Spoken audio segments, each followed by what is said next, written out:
Assalamualaikum semua. Kali ni saya kongsikan menu yang kira unik tapi special. Ubi kayu rebus sira bersama rempah kari.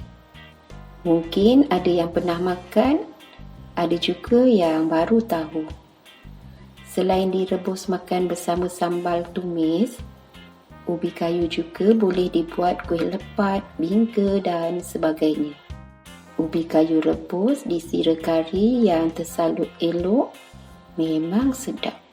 Nak tahu cara saya membuatnya? Jom tonton video ini hingga habis. Di sini ada ubi kayu, satu batang beratnya 800 gram. Saya beli, harga pun boleh tahan. Potong kecil supaya mudah dikupas, panjang lebih kurang 2 inci.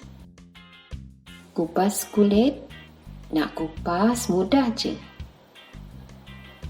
Pastikan ubi kayu tak rosak.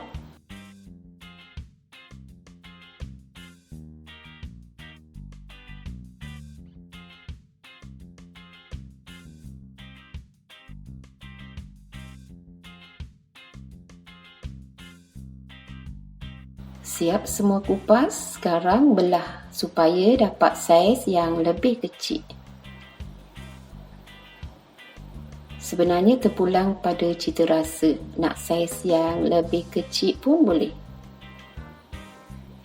Semua siap kupas, cuci bersih. Cuci ulang kali hingga air basuhan menjadi jernih. Nampaknya ubi ni siap cuci bersih dan sedia untuk direbus. Masuk periuk. Masuk air paras ubi. Masuk garam sikit supaya ada rasa lemak. Tutup periuk.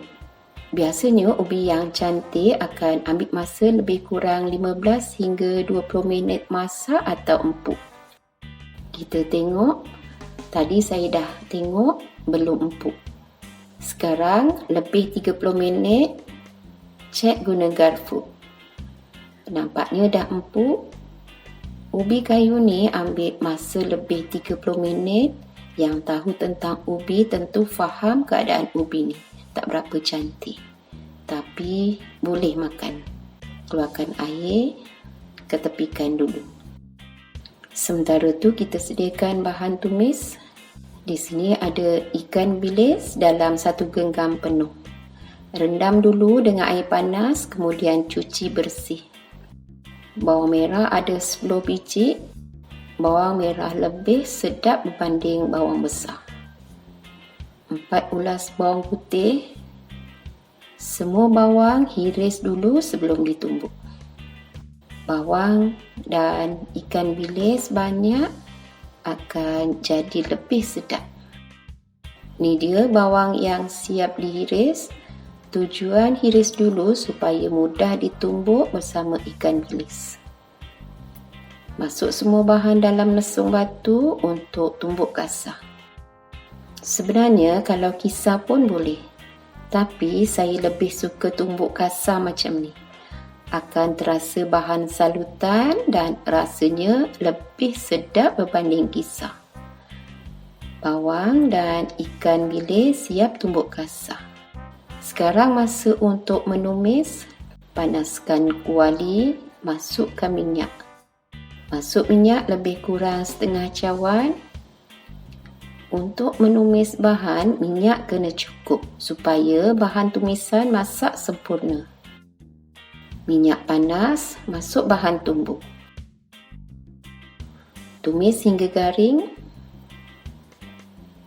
Sentiasa kacau. Guna api sederhana kecil. Sentiasa kacau ya supaya tak hangus. Bila dah garing, masuk serbuk kari. Masuk lebih kurang 3 sudu makan penuh. Kacau sentiasa. Masuk air sikit. Untuk masak bahan rempah ni biar agak lama. Supaya bahan tumisan menjadi sedap. Guna api kecil. Masuk gula, garam dan serbuk perasa. Gula kena lebihkan sikit supaya bahan rempah terasa sedikit manis. Sesuaikan dengan rasa, ada sedikit manis dan masin. Teruskan masak dengan merenehkan lebih kurang 20 minit macam tu. Saya lebih suka masak lama dengan api kecil supaya bahan sira atau rempah masak sepenuhnya dan hasilnya sedap. Juga tahan, tak mudah basi. Sambil sentiasa kacau, kalau kering, tambah air sikit. Nampaknya bahan tumisan dah bertukar warna menjadi sedikit gelap. Minyak pun cantik terapung. Ini tandanya dah pun masak sepenuhnya. Masuk daun kari supaya lebih beraroma wangi. Masuk ubi rebus. Masuk semua. Hati-hati ya. Kacau sebati. Nampak bahan tumisan tersalut cantik pada ubi. Gaul tak perlu lama. Agak semua dah tersalut cantik, boleh tutup api. Sedia untuk dihidang. Mudah bukan? Saya harap anda semua dapat mencuba ubi rebus bersalut kari. Terima kasih semua. Jumpa lagi di video yang akan datang. Bye.